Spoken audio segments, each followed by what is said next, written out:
Unapata mara kaskari kakisha home, enda kwa shop ya fulani uchukue ulete. Anawapea tu. Ni huyo mzee alikuwa anapeana. Alikuwa anapatiana. So mimi singejua kama inalipwa ama ilipwe. Kumbe ni mahari yangu nilikuwa naendea. What are you saying? Mahari yako ni skari. Mimi peke yangu sijui naolewa. What are you saying? Everyone knows apart from you. Wacha hata hao watu shuleni.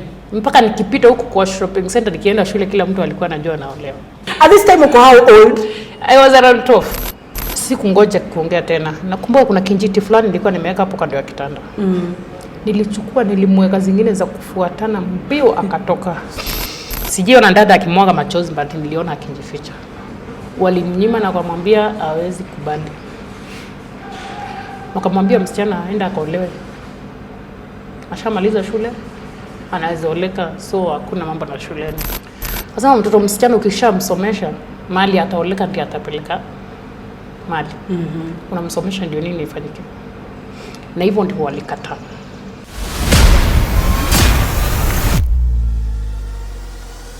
Ladies and gentlemen, welcome to Rise and Inspire. This is a podcast where stories of hope, transformation, and resilience come to life. And today on our podcast, we have Purity Karimi, a mother, a journalist, a wife, and a friend whose story will really, really create an impact in your life.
Karibu sana.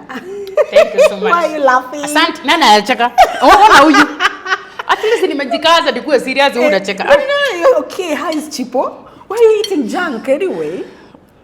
Because my weight has no issue with eating. Your weight has no issues with junk. Yeah. So you don't have problems with eating junk or anything? No, I just eat and eat. Hakuna time when unasema hey, I have to wait to watch my weight, for example. But then for the last 4 years, I've been trying to watch my weight. Nasema I'll start running in the morning. Till now, I'm just running it in my mind. Not on the ground. Hujakimbia. No. Na ukikula tuseme vitu kama chipo, makeki, manini, you don't add weight because I know kuna watu wengine ukikula yani hata kisikia harufu ya chipo ana add weight. Mi sidhani. Mi niko nakula tu. And I'm just okay. Wow, that's amazing. So karibu sana. Asante. Na leo tutakuwa tunapiga story. I know you have a very good story, a story of resilience and hope. Lakini mtu ambaye anakusikiza for the first time, who is Purity? Purity ni msichana kutoka kwa familia ya watu 7. I'm second born. I have 3 sisters and 3 brothers. Msichana amelelewa kijijini from Meru County to be specific, Kigembe North. Nimesoma tu kama mtoto wa kawaida but na challenges mingi hapa kule.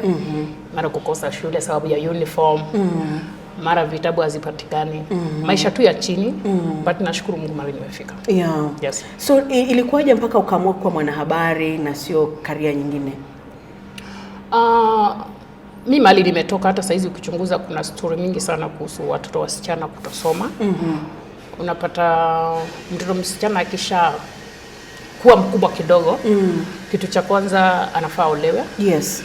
Alafu at my age kulikuwa pia na zile tohara za wasichana. Nyakati hizo unapata kama mzazi hana uwezo wa kusomesha mtoto. Yeah. Most of times unapata kwanza lazima msichana apitie ukeketaji. Yeah. To be circumcised, right? Yes. Yeah. To be circumcised. And remember, when you have been circumcised, now you are mature enough. You have been told that you can be somebody's wife. Nimepitia story kama hizo zote. Yeah. But now nikakuja kuona being a journalist, you are voice to the voiceless. Yes. That's why I just wanted to be a journalist so that I can stand for girls wenye wamepitia challenges kama zenye nilipitia nikiwa mdogo. All right. Yes. Now let's get back to how you were growing up. Umesema kwamba umepitia hizo changamoto. At some point you wanted to be circumcised? Or you wanted to be married? How did it happen? Concerning circumcision, kwetu ilikuwa ni lazima. But fortunately niliepa. Ulitoroka? Nilitoroka. Na chenye nilifanya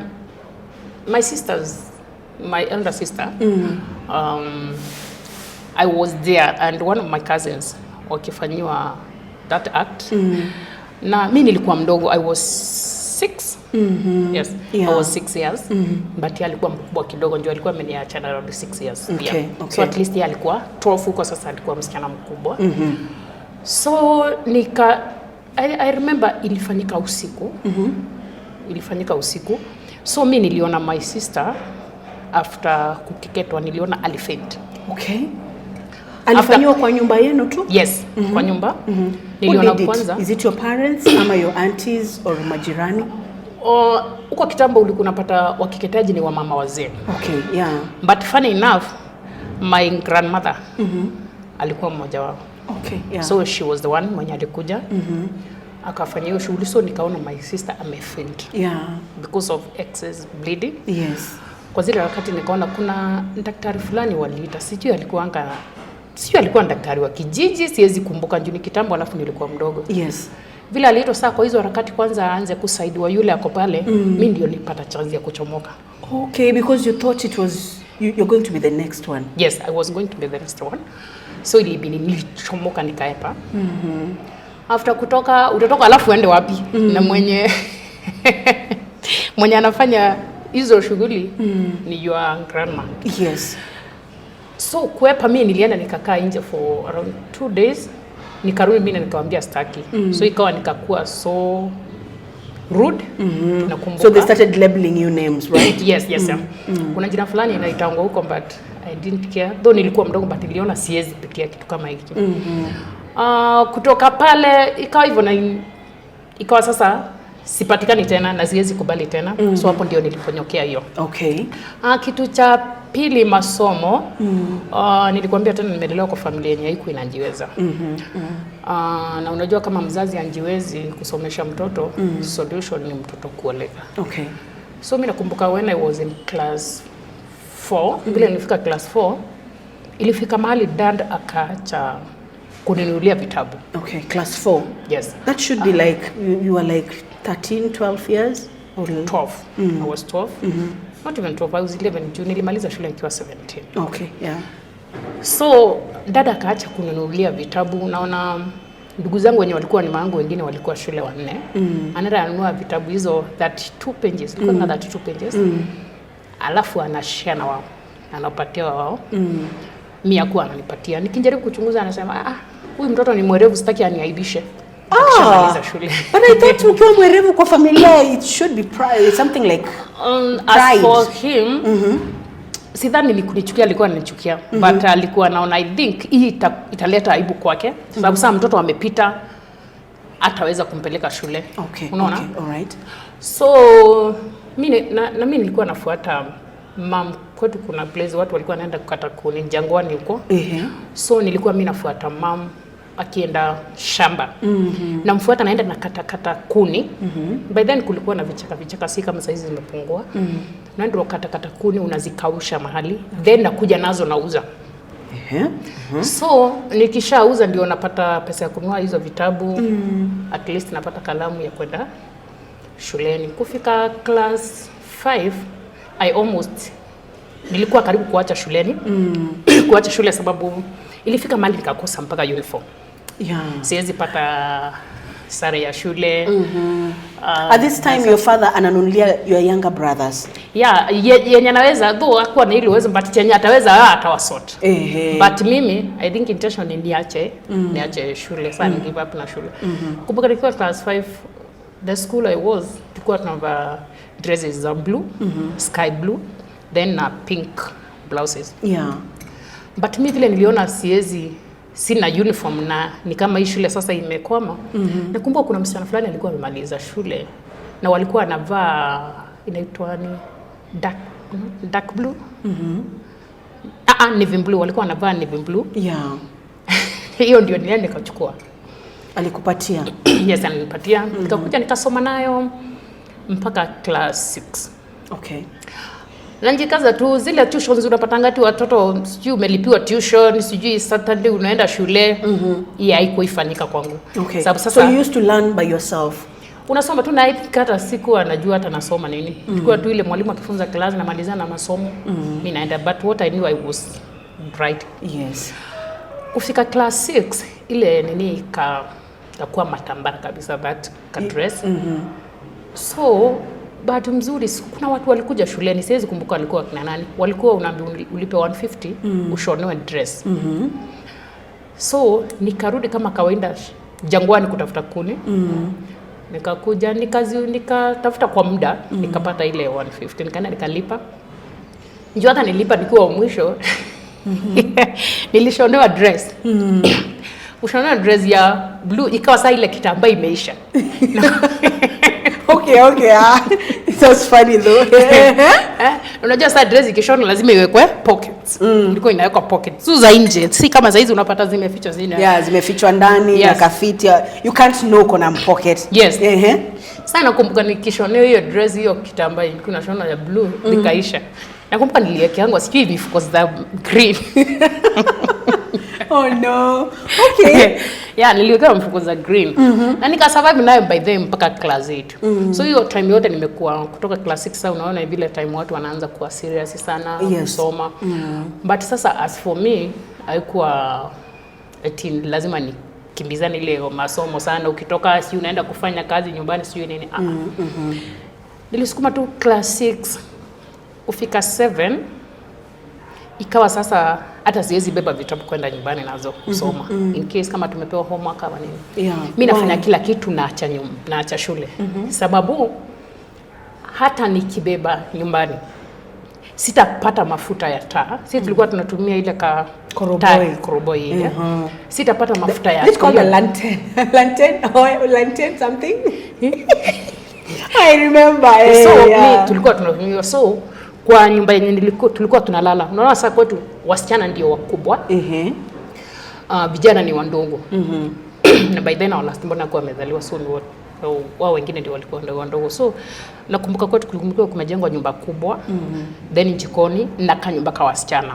Alikuwa tuna kitanda na ka place ya kukalia tu imegongelewa, kiti ya kuongelea tu ya mbao. So kwa ile nyumba ya wasichana tulikuwa tunalala, ikawa sasa hiyo taa ifai kuwekwa mafuta. Okay, why? Nisisome again. Yes. Nisisome sababu bado naendelea kuongeza ile masomo knowledge. Alafu akili ni uko naye nikuje kuchafua huko mbele sababu bado sitamanage kwenda shule. So nikakazana hiyo class 7. Sasa ikawa kazi zangu nafanya shuleni, naenda nyumbani tu kama kawaida, nimeacha vitabu kila kitu shule. Nikafanya hivyo for a longest mpaka nikamaliza class 7. So kuingia 8 kuna zile registration tulikuwa tunafanya, sio tunalipa 320 ya mtihani ya class 8. Yes. Ikakuwa sasa hata siwezi lipa. But I had very supportive walimu.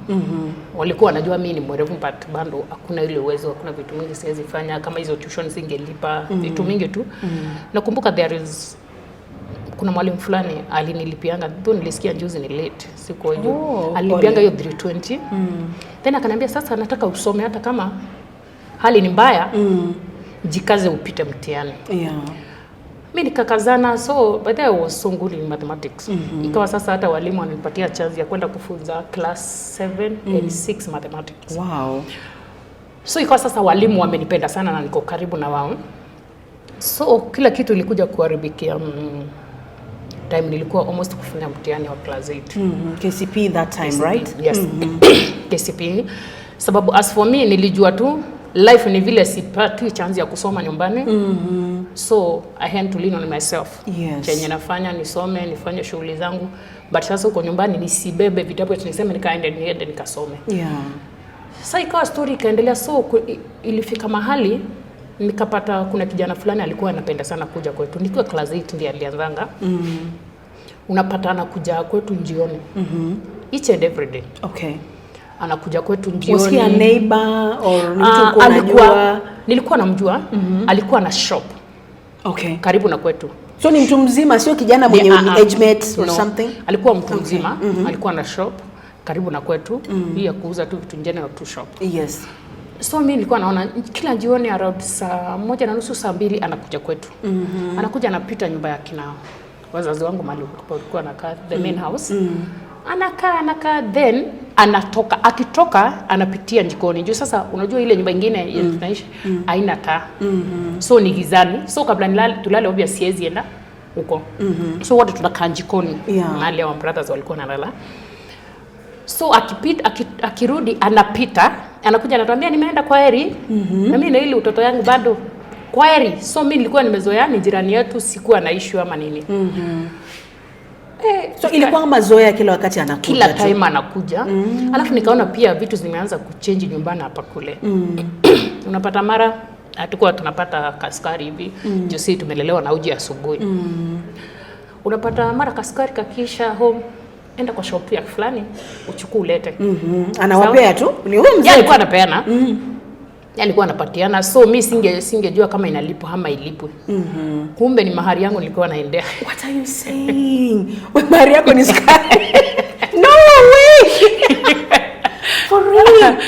Yeah. Like unaisema so simply but it's something else.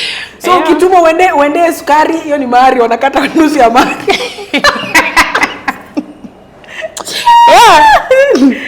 Interesting, but no. At this time, how old? I was around 12. No way. Yes, I was around 12. I was 13 then.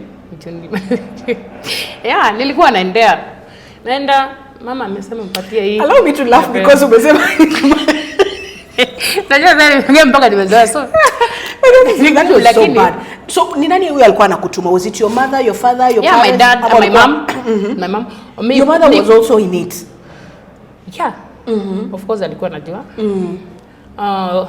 Kwa tu vile tulimgrow sisi, dada ungepatana naye macho kwa macho. Sasa tulifika hata eti akuja nitume. Kidogo ni ngumu. Okay. Yeah. Si ni wale wazazi watoto walilelewa na wazazi kama military. I know, I understand perfectly well. So mom, enda kwa mtu fulani kuja na kitu fulani. Unajua mimi nitaendea juu sijui, maybe ni deni inachukuliwa ama nini. But baadaye ndio nikakuja kujua walikuwa wanalipa mahari na sukari. Nilikuwa na mimi nilikuwa naendea by the way. So mimi ikawa ninaona sasa vitu mingi hazikosi home. Kitu kikosa endea kwa mtu fulani unaenda. But sasa bado haikuhit kwa akili yangu sababu as for me nilikuwa na akili ya shule. But vitu zingine hapa kule nilikuwa tu very naive. Sikuwa najua anything inaendelea. So there was a day nikiwa karibu kufanya saa mtihani. I think the previous week kama tukifanya wiki kama next week, tukifanya exam kama next week. Nikapita, mimi nilikuwa napenda sana kwenda church. Na nilikuwa napenda kuwa na youth. Okay. So nikienda church nikapitia kwa shop ya mtu, kulikuwa na ka ground hapo nje kwake. So mimi nikapita alafu tena nikarudi siku kaka. Then one of my cousins niliwatch hapo hivyo. Anaitwa Godfrey, akakuja akanifuata home view. Side ya kwa kina mama. Akakuja akaniuliza, unajua nini inaendelea huku kweli? Okay. So the cousin was older than you? Yeah. Okay. He was. Akaniuliza, wewe Purity, kwani unajua nini inaendelea huku? Nikamuuliza nini? Akaniambia vyenye umepita mtu fulani, that guy jina hiyo shopkeeper. Shopkeeper. Shopkeeper. Akaniambia vile umepita, amewaambia huyu msichana wenu nitamwangalia vizuri. Wakamuuliza msichana mgani? Juu walikuwa hapo, those two guys wenye walikuwa nao ni my cousins, but mmoja ni umbali kidogo. Uliza msichana mgani nasema utamwangalia. Ati hamjui nao Purity. Huyo kazi yangu akaacha. At 12 now, 13 years now.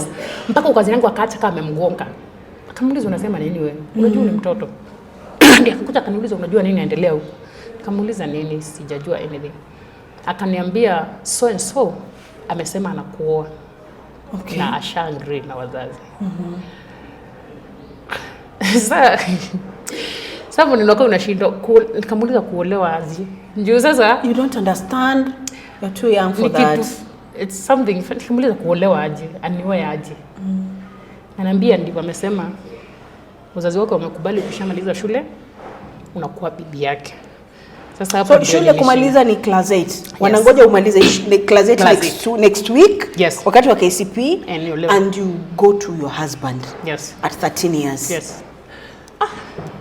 So sikupata cha kumjibu sasa. Yeah.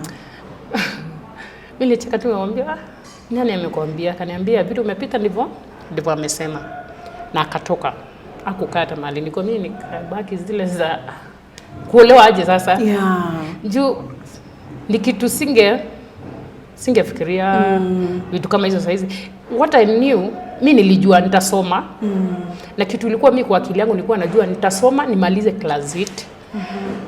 Na I remember nilikuwa nasema venye watu wanasemanga wataolewa, mimi nitaolewa wakati wenye tunasoma na wao watamaliza shule.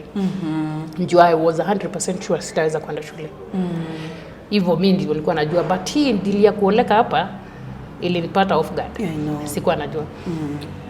So mimi kunyamaza hivyo, my sister kama alisikia tumeachania mwaka mmoja amenifuata. Ni kama alisikia kuja akaniambia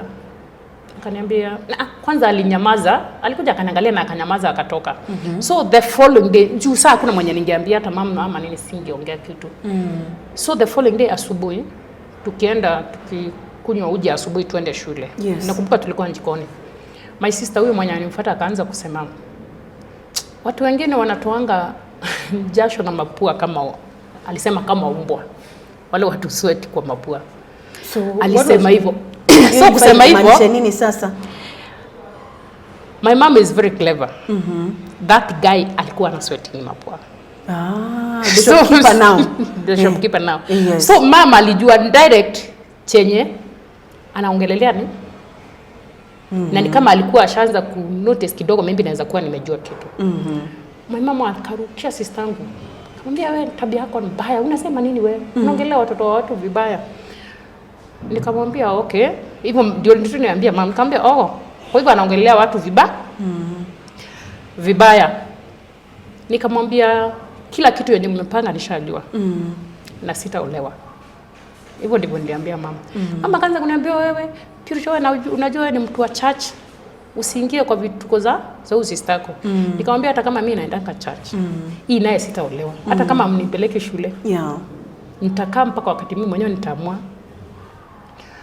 Na nikatoka nikaenda, nakumbuka sikutokea hata breakfast, nikatoka nikaenda shule na. Kwenda nilienda nikapata kufika tu shule. My class teacher alikuwa my class teacher, lakini pia alikuwa mwalimu wangu wa hesabu. Akaniita, alikuwa anaitwa Mr. Daniel. Akaniuliza, Karemi, nini hizi tunasikia inaendelea? Nikamuuliza nini? Akaniambia, tunasikia unaoleka mpaka umetolewa mahari. Class 8 during KCPE now. Yes. Nakumbuka hiyo siku ilikuwa Tuesday. Hiyo na sita ilikuwa on Tuesday. Nikamwambia hata mimi jana ndio niliambiwa sijui. Yaani kumbe Tyra ni mimi peke yangu sijui naolewa. What are you saying? Everyone knows apart from you. Wacha hata hao watu shuleni. Mpaka nikipita huko kwa shopping center nikienda shule kila mtu alikuwa anajua naolewa. Wewe ndio una habari. Mimi sikuwa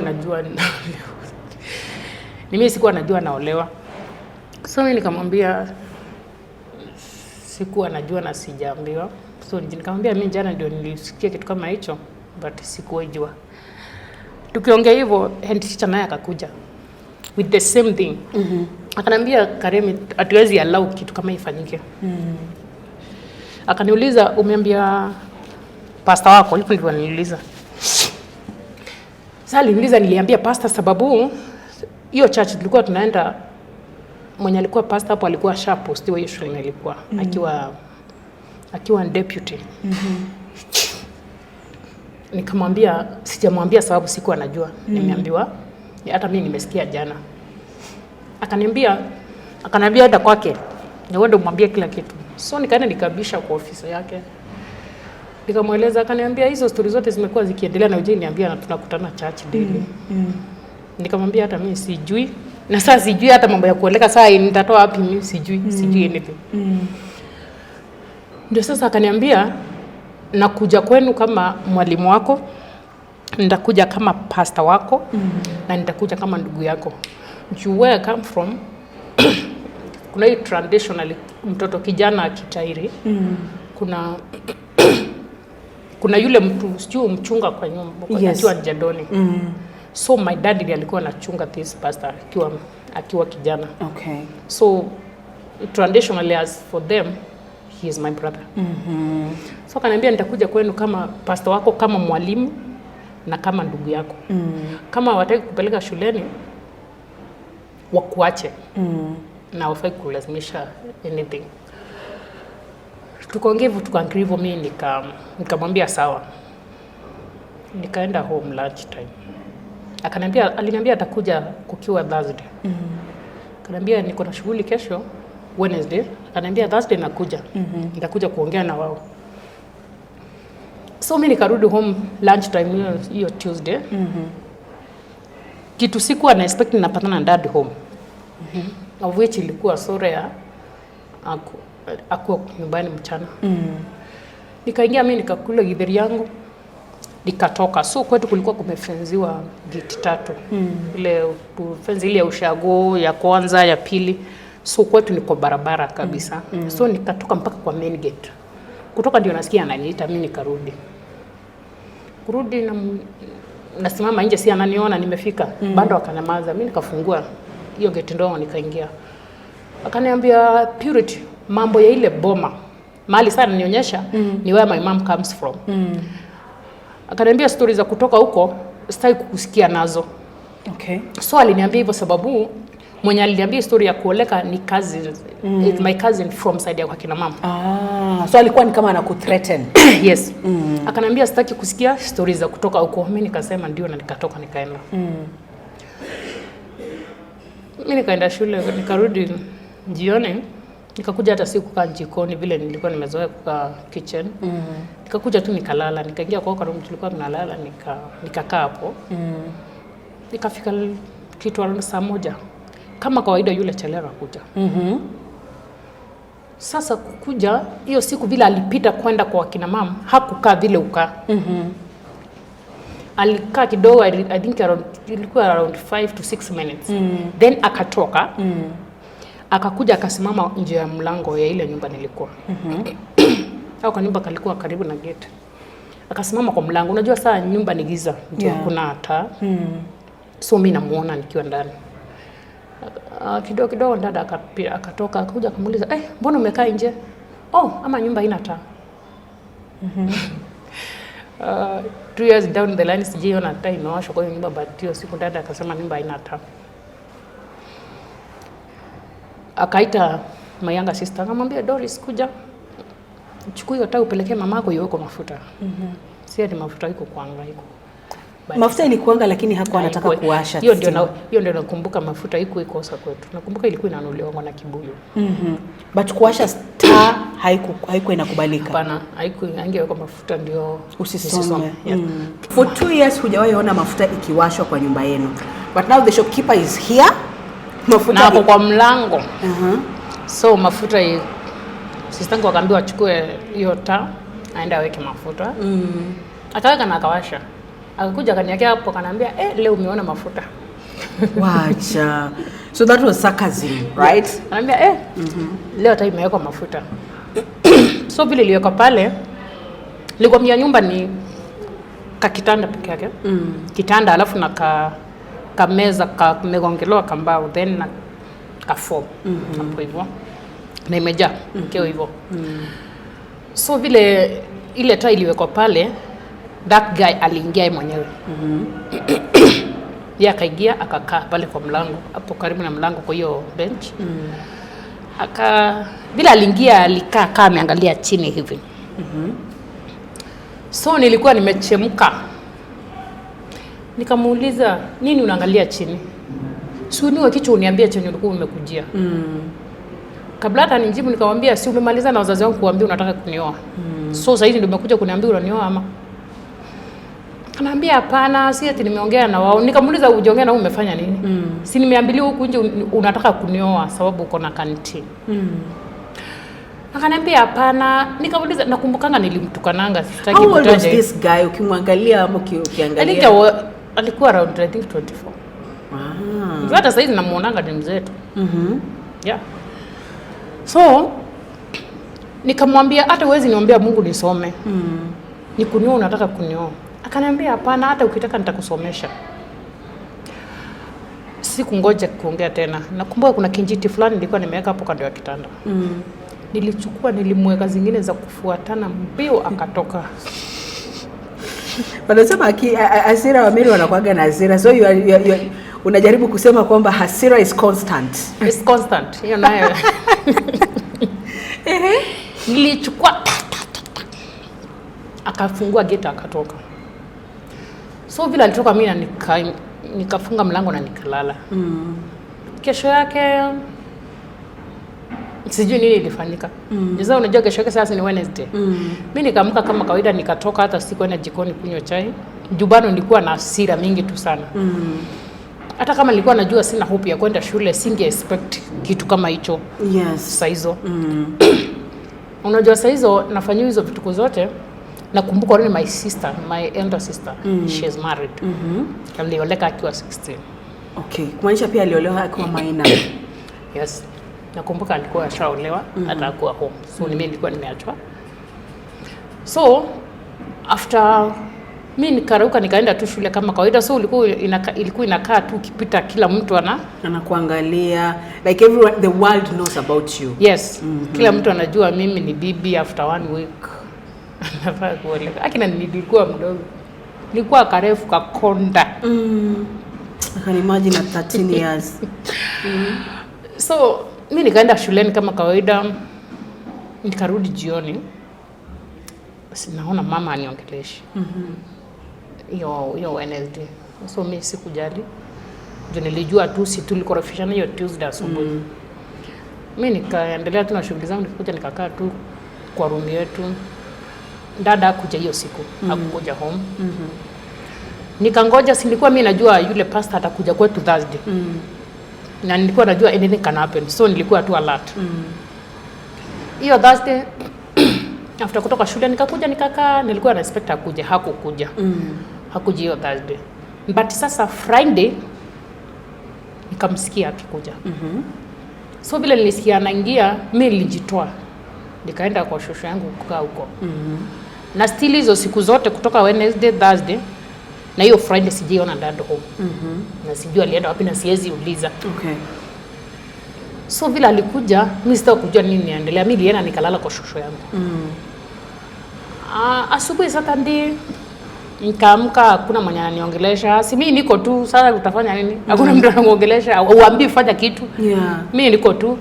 Sunday nikaamka nikaenda church. Sasa Monday ilikuwa rehearsal. KCP now. KCP, yes. Sasa hizo tulikuwa nakumbuka tuko tunaruhusiwa kwenda nyumbani.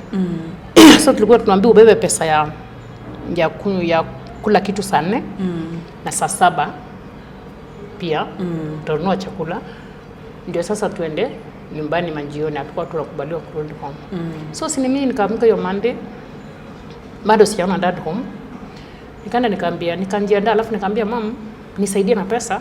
Tuliambiwa hatutaruhusiwa kuja nyumbani. For lunch now, right? Hapo ndio nilipata lecture. Hapo ndio nilipata lecture ya mwaka. Mama aliniambia si ulienda kutangaza shuleni tunataka uolewe. Ulienda kuambia pastor. Hiyo ndio time hata nilikuja kujua pastor alikuja akawasomea. Ulienda kuambia hata Silas anaitwa hivyo. Pastor Silas. Ulienda kuambia Pastor Silas tunataka uoleke. Enda ukaombe pesa huko. Wewe si wa hii boma. Akaongea tu mambo mingi. That's your real mother, your biological mother now. Alikuwa tu na hasira zake. Akaniambia mimi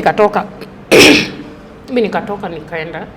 So kutembea around 300 meters nikasikia ndugu yangu mdogo akiniita. Nikasimama, akanipatia 30 bob. Aliambia ndio mama nakupatia hii. Nikasema tu sawa, nikaenda shuleni.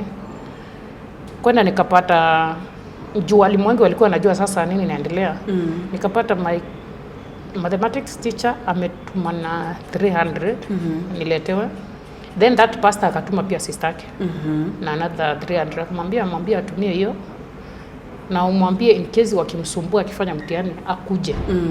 Nikuwe natoka kwake kwenda shule. Sasa nimekuwa tajiri. 600 shillings, 630. Good money for that time, right? 600 na KCP time ilikuwa 3 days.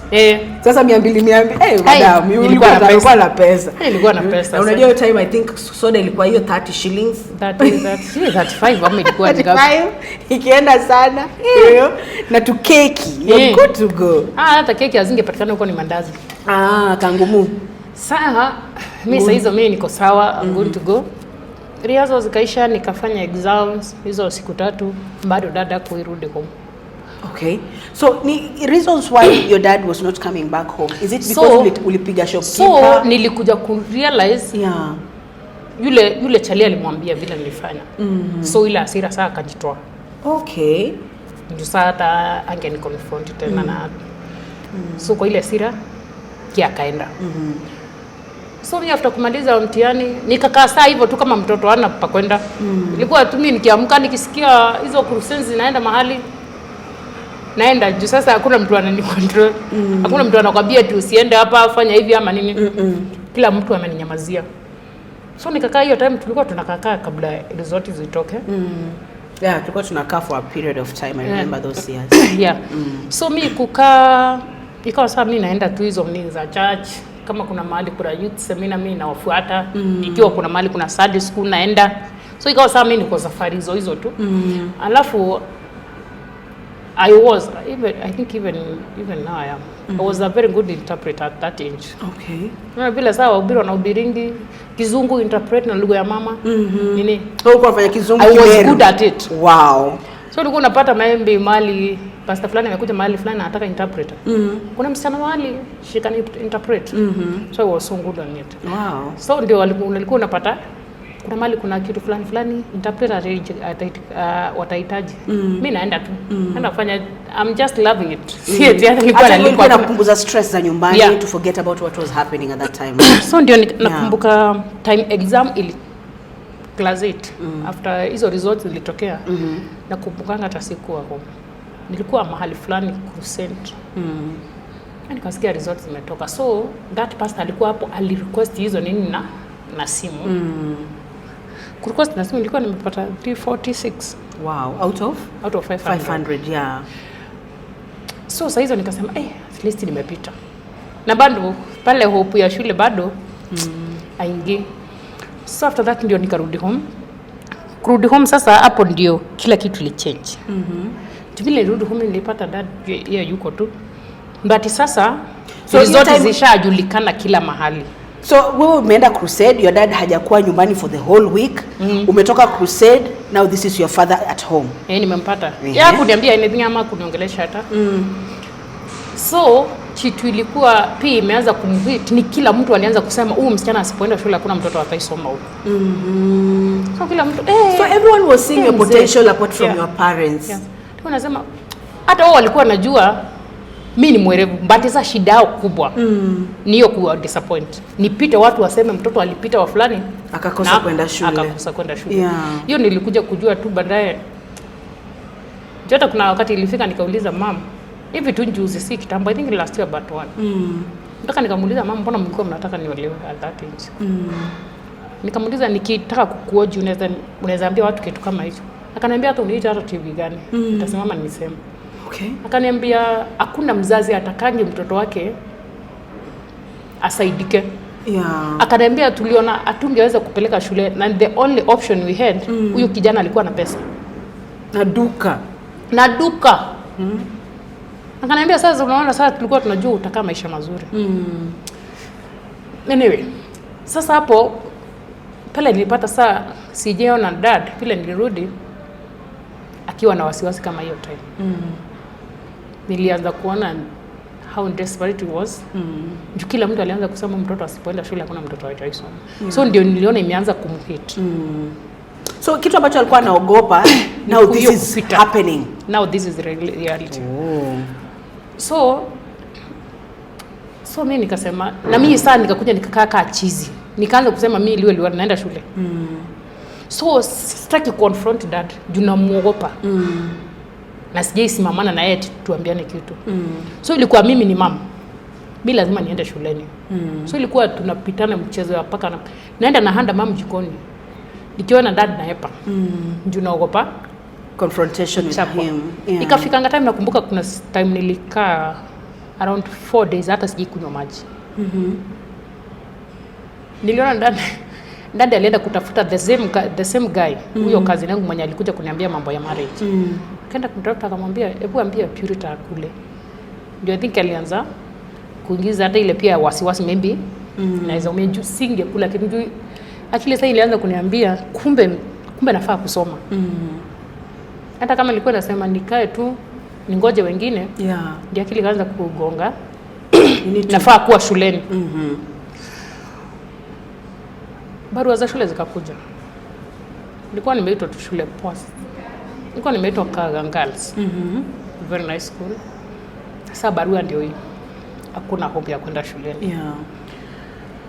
So dad nakumbuka saa akaanza kusumbuana na akaitana mkutano. By then my grandfather was alive. Akawaita na ndugu zake.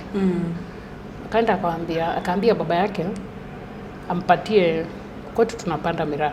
Sasa unapata wale wako na mashamba ndio wako na pesa. Kaenda akaambia babake hata kama place kidogo alikuwa nayo amsaidie na hiyo miraa 1 month. Achunge 1 month achune. Aniingize shuleni. So this time what you're saying ni your father sasa ameanza kuona the importance of education. Now he's willing to go extra miles kukupeleka shule. Na anaitana mkutano including his father. Ndio sasa angalau ampatie some loan or something akupeleke shule. Ndio nipeleke shuleni. At this time bado anaongelea story ya wewe kwa married ama aibu story ya marriage ilishanga hiyo time ilichapanga huyo mtu. Okay. Hivyo ndivyo ilisha hivyo na hakuiongea anything about it.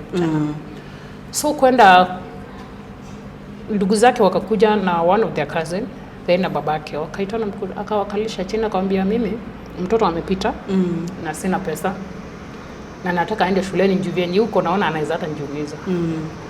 Akamwambia sasa anaomba tu wakubali baba yake sasa ampatie mwezi moja achune mira anipeleke shuleni.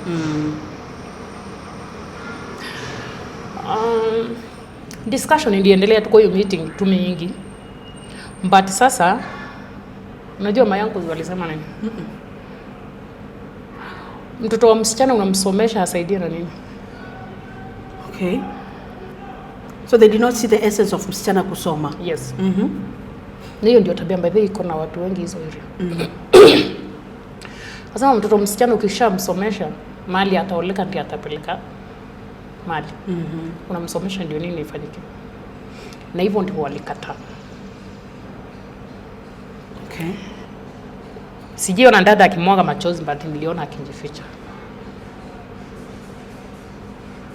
Walimnyima na kumwambia hawezi kubali. Wakamwambia msichana aenda akaolewe. Ashamaliza shule, anaweza oleka, so hakuna mambo na shuleni. So dada vile alikuja akaniambia, sasa hiyo siku ndiye aliniongelesha. Aliniambia Purity, mimi sitaweza kupeleka shuleni. Akatoa 300 kwa mfuko, akanirushia chini. Kwa nini alirusha chini? Ni ile sasa hata hataki tupatane. Jua pia anajua pia namuogopa. Na pia kuna hiyo aibu tu. Yeah. Alinirushia 300 chini, akaniambia chukua pesa ukanunue viatu upate za kwenda nazo kanisa zenye unaendanga. Hivyo ndivyo aliniambia. Nikachukua ile 300. Kuna mzee fulani church hata saizi yako. Church nilikuwa naenda Ushago Pefa. Anaitwa Bario. Nikaenda nikamtafuta.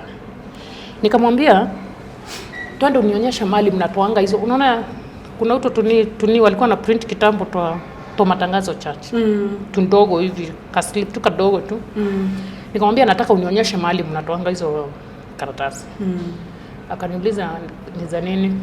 Nikamwambia nataka kutoa niombe watu pesa ya kwenda shuleni. So instead of you buying shoes ya kwenda kanisa vile baba alisema, you decided to come up with your own ways of raising your own money to go to school. Yeah. Okay. Nilienda, so akanichukua, akanipeleka shopping center huko na huko home. Sikuwa najua ni wapi. Akanipeleka, akaenda akaniambia, akaniintroduce kwa mtu akamwambia mtengenezee vitu zenye anataka. So nikatumia that 300. Nikatengeneza tu vitu. Nikaenda nazo home. Na unajua vile ndada alinipatia 300, yeye alienda kama kawaida akawepa tu home. But kuna place fulani alikuwa anaenda Jangwani, alikuwa na kashamba hapo hata saizi ziko. Huyo mtu kunitengenezea nikaenda nazo home. Nikamwambia mama, nikamwambia mimi nimetoa hizi karatasi nataka kuomba watu pesa. Mama akaniambia sasa ukiomba watu hii pesa itatosha kwenda shuleni. Nikamwambia itatosha shuleni nitapata ndio nitaenda, si lazima niende hiyo yenye nimeitwa. Mama akaniambia ni sawa. Nikaanza kuzunguka nikipea majirani hizo karatasi. Ni kama performance. Haikuwa kakubwa just ka slip ilikuwa imeandikwa fundraising jina siku hivyo tu. Wenye walikuwa wanachukua wenye wataki anakaa. Alafu mama kuna chama fulani alikuwa anaendanga ya mama. Ilikuwa imeongozwa na mama fulani but she is late. Nilikuwa nimeweka date za mpaka za hiyo fundraising watu wanisaidie, nikawaandikia location. Location niliweka nje ya shop ya mzee fulani hapo karibu na home. Kulikuwa tu na uwanja nikaeka hapo. So mama yake akaniambia mimi nitatafuta maziwa niwapikie chai wenye watakuja. Wewe basi fanya nini? Wewe peana hizo karatasi. Na wakati ulikuwa unapeana hii makaratasi, your father hakukuwa na chochote cha kusema? Hakupinga? Hata hakukuwa. Vile tu alipatia 300 alienda, but najua lazima alikuwa anaambiwa nini inaendelea. Before that hiyo siku alirudi kiwa Thursday. Kama aka event kako Saturday. Okay. So kupeana hizo nini Watu wakasema tu wenye watakuja. Mama akasema atapanga atafute wenye watawapikia chai. So kitu kingine yenye mama asawingi mpaka saa hii, akaenda kwa hiyo chama yenye alikuanga. Ilikuwa na over 220 women. Okay. Na ulikuwa unapata kama mtu akiwa na event, walikuwa wanaambiwa kila mtu atoe 100 bob. Sawa? So watu wote wangetoa kitu 100 bob kila mtu, that means singekosa 22,000. Yeah. Mama akaenda akapelekea the lady mwenye alikuwa amesimamia chama. Huyo mama alisomea mamangu kama mtoto mbele yao mama wengine. Hiyo na hata ninafikanga nasema Mungu at least angeweka huyo mama akuje kuona saizi. Hata kama sijafika mbali, at least ndio aliambia mama akichangiwa saizi ndio itamsaidia kumaliza mpaka shule. Alafu akamwambia na ndipo hata babake ni wa Maringo. Hata hawezi kubali nikuje ni mwajiri hapa achungange ng'ombe. No way. Yeah. So wenye walijaribu kuingilia kuna mama fulani jirani alijaribu kuingilia na another lady. Mmoja anaitwa Margaret, mwingine mkonji yenye ya home. Kujaribu kuingilia anamuuliza, si tunachangianga wengine, mbona unaongelea vibaya hivi? Akamwambia kama mnamhurumia sana, ende uambie bwanaka auze shamba ama ampatie miraha ende shuleni. Hana? Mama akasomewa, akakuja tu. Akaniambia tu kuniambia that time. Alikuja kuniambia nishikisha maliza shuleni. Na hata wamama wanaibianga mpaka leo. Sasa iko mpaka mama sana anaogopa. Alikuwa anaogopa mpaka kwenda kwa hizo chama, but naye hawezi kosa bando kwenda. Ndio akikosa bando atakuja kusomewa. Mwambie mko na shida lakini Maringo ndio mko nayo, hata mwezi somesha mtoto. So siku ikafika. Now, why would she say that? Is it kwamba aliwahi approach your father labda ampatie hiyo kazi ya kuchunga ng'ombe ndio akasema ni ana Maringo ama why did she say that? Siwezi hata jua mbona alimwambia hivyo. Nikamwambia mkianza kuchangia mtoto saa hii mtamanije kumsomesha? Hata hamna kitu. It's okay, hatakuwa na kitu, but siku ikafika. Dada akakuja kiwa Thursday. So vile alikuja akachukua. Akaniambia twende tukatafute shule. Akaniambia venye ulifanya ni sawa, wacha tungoje tuone kama kuna pesa utapata. Akaniambia twende shule. Kuna shule ilikuwa karibu na home. Ilikuwa boarding mixed school. Ilikuwa mixed school, but akaniambia twende tukaombe barua hapo. So kuna mzee alikuwa na watoto wawili hiyo shule, akatupeleka. Nikaenda nikaongea na wao, akatupea barua. Though walianza kuniuliza maswali mengi, wanauliza umeitwa shule mzuri, mbona hutaki kwenda hii shule, unakuja hapa? Mimi nakumbuka niliambiwa Clark, wewe nipe barua kama unataka, kama hutaki wachana nayo. That's what I said. Wakanipea barua na wakakubali nianze kuwa day hiyo shule na ikuanga na day students. So nisomange nikienda home hiyo Thursday. So tukashinda Friday, Saturday siku ikafika. Wamama walikuja tu na watu walipita tu 100-250 bob. Nikapatanga 10k. That time ulikuwa unahitaji pesa ngapi ndio ujiunge na maybe high school? Hiyo Kagangals ilikuwa inahitajika fee peke yake ilikuwa over 40. Bila hizi manini zingine. But sasa hapa nilienda day, hiyo 10k ilitosha. Ilitosha uniform, nikanunua uniform, I think pea moja, pea mbili. Na nikalipa fee, I think fee ilikuwa ni 4500. Hizo vitabu zingine nilienda tu nikaomba, kuna msichana fulani alikuwa hapo, nikamuomba, nikaonyeshana, nikapita shuleni. Hivyo ndio nilianza saa kwenda shule kama day the students. Kwa nikajikaza, time ya kwanza ikaisha. Second term bado fee inahitajika na hakuna. Nakumbuka mama walikuwa wamelima, kulikuwa na maharagwe gunia 2 nyumbani.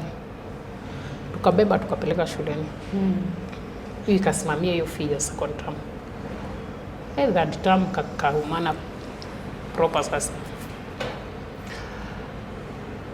Kuna kang'ombe fulani my sister alikuwa ameletewa. Hiyo mahari yake ilikuwa hapo nyumbani. Ni dama tu ilikuwa kubwa.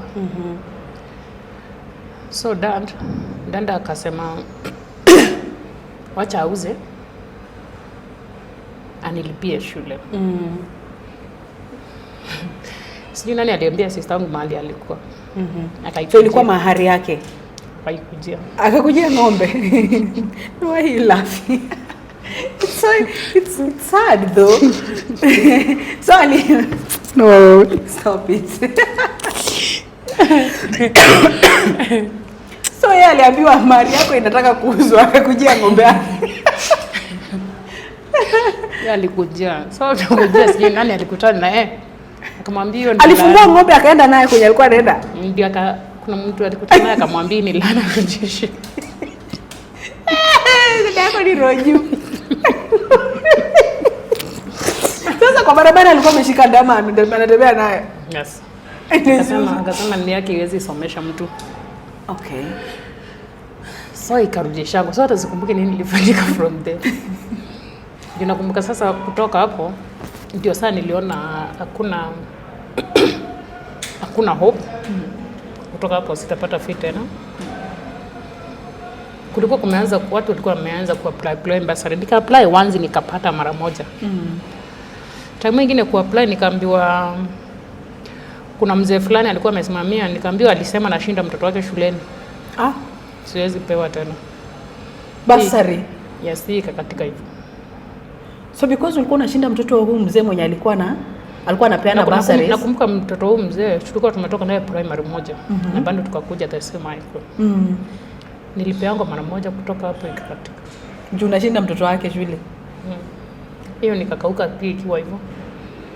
So hiyo time ndio nilianza saa kuzunguka. Nikifukuzwa shuleni kuliko niende nyumbani, naenda kutafuta ofisi za education. At that time which form? Hizo ni form 2 sasa niingia. Nikifukuzwa naenda kutafuta ofisi za education. Naenda nasumbuana na wao. Mpaka wakakuja sometimes wakanisikiza, wakanipea mafuta, vitu tu shopping funny sijui hata ilikuwa imetoka wapi. Ikaletwa shuleni. Ililetwa shuleni ilikuwa ilikuwa total ya kitu 28,000. Kuletwa shuleni mwalimu alikuwa take over that time. Juu principal mwenye alikuwa nimepata siku za kwanza first terms nikiwa form 2. Principal mwenye alikuwa nimepata ilifika mahali nikamuongelesha. Nilikuwa form 1 nikamwambia shida zangu niko hivi na hivi ndipo. So ali understand. So akaelewa, akaniuliza mbona vile uliingia tu kusema. Nilikuwa naitwa Charles. Mungu amweke tu, sijui kama bibi yake ndiye alikufa, lakini sasa hizi pia amelemewa sana. Pole. Akaniuliza mbona hukuniambia mapema? Nikamwambia sana nilikuwa naogopa. So kumueleza vile ukapata sana, akaniambia nikikufukuza usiende kukaa nyumbani. Akaniambia hata kama umefukuzwa zunguka tu. Tafuta tu venye unaingia shule. Unarudi shuleni. He must be a good teacher though. Yeah, he was. So ikawa sasa hivyo ndivyo nafanya. Nikifukuzwa nazunguka, hata ningeenda nikitafuta kwa ministry, sijui kwa office za education. Nikikosa kitu nakuja tu najaribu. Yani at that age ulikuwa unajua mpaka Ministry of Education. Hakuna hata mwenye alileta Nairobi nilipatana naye kwa hizo ofisi. What? That time kwa form 2 I was so naive. I don't know kama nilikuwa najua vitu kama wow. Form 2 mimi nilikuwa najua hizo ofisi za education. Nilikuwa naenda nikiulizia ofisi ya education inaweza toa hapa. So hiyo form 2 first term nilikuwa nafukuzwa, but at least nilikuwa natafuta napata vyenye naingia shuleni. Unaona sasa fee ya first term sijalipa na hata ile ya third term hii kumanage kulipwa. Haya, tukaingia second term. So second term that teacher akaretire. Charles akaretire. Sasa ikawa mwenye ame take over ni deputy. Na huyo sasa ndiye alikuwa jirani yangu, ananijua in and out. Okay. Huyo sasa ndiye alikuja kunihangaisha. But why? Now that alikuwa anakujua, anajua penye umetoka, anajua situation at home, mbona akawa sasa ndio kizungumkuti katika maisha yako? Huyo mzee alinihangaisha. Ilikuwa mpaka ananiambia sijui hata unafanya nini shuleni, kuna deni kubwa hivi. Inabidi utoke. Alafu before huyu mzee aritaye Chale, kuna tunamuita Chale. Huyo mzee after kumweleza story yangu aliniambia ni board second term form 2. Yet anajua you cannot afford.